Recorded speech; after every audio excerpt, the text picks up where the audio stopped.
What's up all my fine girls? No Pimple is Whit here again with another video. So I am back with another video finally. It feels like I've been gone forever, but you guys, school is finally done and I am free for the summer, so we should be back to our regular schedule of videos. But as you guys can see by today's title, I'm going to be doing a video on popular eyeshadow palettes that I just would never buy, and I'm just gonna give you guys my reason for them. So a lot of the top palettes I realize that I do own, but there are some that are really popular that I just never bought, and I'm gonna give you guys the reason why. So before we get started, don't forget to like, comment, and subscribe. Also comment down below any palettes that you know are super popular out there in the market. Everyone raves about them, but for whatever reason you just never bought it and you never plan on buying it. So yeah, let's go ahead and get into this video. All right, so the first palette that I have up here is going to be the Jeffree Star, his Blood Sugar palette. This palette, like before Jeffree Star met his demise, because I definitely would say he's not where he used to be at. I feel like his brand is still definitely doing, it's doing okay, but there was a point where he would put something out and it will sell out like crazy. And his Blood Sugar palette was one of his best sellers. I think this was the palette, I think it was the palette that came out before this, but I know I had stopped buying from him after he released his Androgyny palette, and I really wanted this palette, but like my conscience just wouldn't let me purchase. Like I had this in my cart and everything. I was just like, I just can't. But yeah, this palette is gorgeous. I feel like now, in today's day, I don't know if I would go for this palette because like I want a little bit more, but definitely for its time, this was a gorgeous palette. And the thing is, I give credit where credit is due. He makes really good makeup. He's just not really the best person, so that's what stops me from shopping with him. But yeah, this was that girl, and yeah, pretty much I never bought this palette because by that time that this palette came out, I had to stop shopping with him and my spirit just didn't sit right with me, so trying to go ahead and purchase this. So yeah, let's move on. Next up, this palette right here. When I say this palette, if you have been you can't say beauty community and not say this palette, okay? And that is going to be the Morphe 35O palette. When I say she was that girl, why? I don't know, but she was, okay? This palette would constantly be selling out. Like it was always sold out. It would come back in and like people would rush like crazy to go buy it. And I just never got into it. And I feel like the person who made this really popular was Jaclyn Hill. When I say Jaclyn Hill, that woman is dangerous because she is like a master saleswoman. Like she can sell something that she's not even trying. Like, and I don't know what it is about her, but she's so convincing, so believable. Like she's the only person that I feel like when I watch a video, I feel so like, yes, you're right. I have to own that. Like that woman can sell you a pen. Like she can sell anything, okay? So I feel like she definitely helped popularize Morphe in general. But when I look at this palette, I just didn't understand, you guys.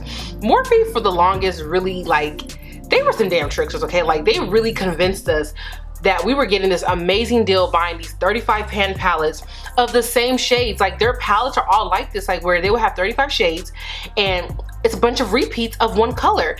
And here's my thing, I'm not opposed to large palettes because I definitely love my, you know, Stacey Marie, the Carnival 3 palette, but I have an issue when it's a large palette and it's one or two colors that you just literally repeated. Like this is a orange and brown palette. Literally an orange and a brown palette. Like maybe if you're a makeup artist, this will make sense because if you're constantly doing the same type of like eye looks, which is common, you're gonna burn through a shadow pretty quickly. So you know it's nice to have just another one that looks like it in that palette. But this was just, I just didn't understand why people love this palette so much. And then, okay, this one's off topic, but this palette was so popular. Morphe said, you know what?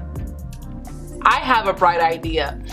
Let us go ahead and take this palette that is a mix of mattes and shimmers, and we're gonna give you a 35 pan palette of all mattes of the same exact shades and all shimmers of the same exact shades. Two separate 35 pan palettes. They have the 35O matte and the 35O shimmer of these colors.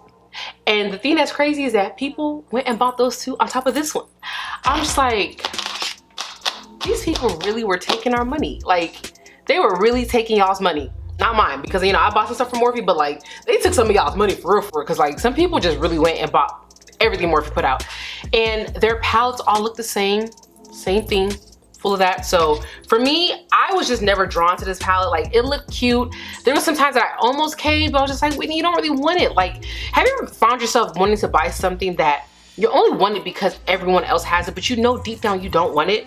That was me with this palette. I was like, I just wanted to buy it just to have it in my collection, but I knew deep down I didn't want it. I didn't love it. So I was like, you know, I'm not doing that. So anyways, that is that with that palette. Next up is going to be the P. Louise Royalty palette. I would never buy this palette. One, I don't think it's available anymore. I was looking on their website today, and I think now they just have minis of this. But when this was available, I never wanted to purchase this, not because the color story isn't pretty. I think this color story is gorgeous.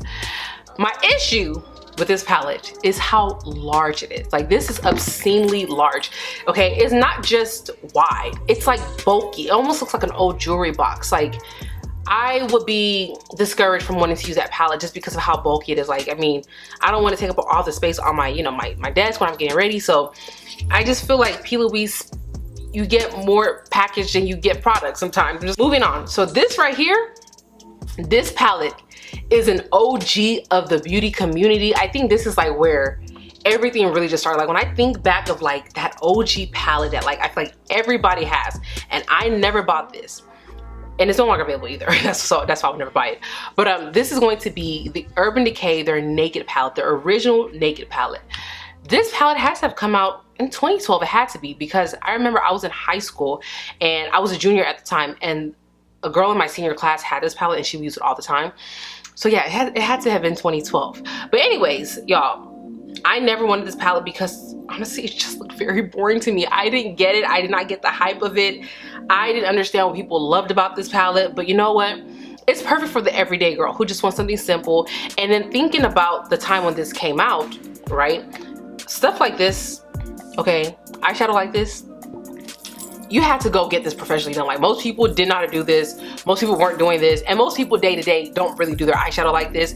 But the Naked palette was such an icon, you know, even though I don't care for the color story, we're gonna give her flowers because she was an icon, and definitely was perfect for the everyday girl. It was definitely more shimmer heavy, but when I think about how people did their makeup back then, really most people didn't know how to, you know, do the mattes and the shimmers and mix them. We would just take one shimmer and put it across our lid, or we'll put it like in the inner corner. So it was perfect for its time. But I feel like now, and I guess that's why they retired it too, because it's just not selling like that. I think we've just evolved past that type of style of color story palette, you say. But yeah, she was that girl. Okay, so the next palette that I have here is going to be the ColourPop, their Stone Cold Fox, or Stone Fox, whatever the name of it, that like grayish palette. This palette was definitely very, very popular, and I think it's still being sold too. Yeah, it still is. I'm just not a cool tone girl, so I would never have wanted this palette, but she was definitely selling out for, you know, quite a bit. And yeah, I was just like, I'm indifferent to it. I don't really care to own that because I know that I won't get much use out of it. But yeah, she was definitely that girl for a moment. Okay, now this right here is another OG palette. I remember when I worked at Sephora, I sold so many of these palettes, and that is going to be the original Tartelette palette. Oh my gosh, you guys. This right here is, you know, even though this is not something that I would pick up for myself, I would highly recommend this for anybody, you know, who just really wants a nice, pretty much all matte, everyday palette. You want some cool tones. Like, this palette is perfect just for that. For me, it's not my personal style, so that's why I never picked it up, but I definitely sold a lot of these when I used to work at Sephora, for sure. But yeah, that is that palette. Let's move on. Next up, this is the Anastasia Beverly Hills, their Soft Glam palette. When I say I did so many makeovers in Sephora using this palette, I sold so many of these palettes, but I never purchased this palette. I just felt like this was a gorgeous palette. It's perfect. It's honestly, it's a perfect everyday palette. Like, it literally has everything in there that I would want. I just feel like now at this point, I own so much makeup that I don't want to buy something just to buy it. Like, I really, really, really want to love it. And I think, I don't know, I would see it at Sephora all the time. I would use it on other people all the time. And I just never bought it. I just never bought it. And now it's just, I'm at a point where I don't see myself buying this ever. Although it is a beautiful palette and it's great for everyday use. I would recommend it to anybody who's a beginner and wants like a nice everyday palette. This is a great way to go with a great formula. I just don't want it. Okay, next up, another popular palette that I would just, you know, just never buy. And that is going to be the Stacey Marie, her Carnival XL palette. That is the second palette that she collabed with Be Perfect with. So she had her first one, then she had the XL, then she had the Carnival 3, which is my favorite and the only one I own, and then the Carnival 4, the Antidote. So the XL, this is definitely a very, very popular palette, and at this time it definitely was. For me, I didn't buy this because honestly, those three little highlighters, I don't mind a highlighter being mixed into eyeshadow palette, but I don't prefer it. Like, I would rather just have my highlighters elsewhere, my shadows in one place. So the highlighters being there, I'm just like, I don't like that. If that would have been out, I probably still wouldn't have bought it because I ended up buying the Carnival 3. That's when I really kind of discovered Be Perfect as a brand and discovered Stacey Marie. So I was more infatuated in love with that palette, and I was just like, I'm good. Like, I don't really need this one. So it's more so because I saw the Carnival 3 and then this one had the highlighters in there, and that's kind of what just stops me from ever really just buying this. Yeah, and I also own a lot of colorful palettes these days, so I really don't need any more rainbow palettes. Okay, I think this is the last one that I have here, and that is going to be the Lunar Beauty. I think it's called the Eternal Eclipse palette. I'm pretty sure that's what it's called. This palette definitely had its moment. You know, I remember when it first came out and I saw a lot of people reviewing it. For me, this palette, it just doesn't catch my attention. Like, it's a nice palette. It's beautiful, you know, it has those deep shades, has some neutrals, some nice shimmers, but for whatever reason, I just did not get the hype. Like, I didn't see what other people saw. Like, I didn't see what made people just like, ah, it's such an amazing palette. Like, color story wise, it's like blah to me. Like, I'm just like, I'm indifferent to it. So yeah, that is why I would never buy that palette. And that would be my, oh, I forgot one more. Oh my gosh, I almost forgot one. Okay.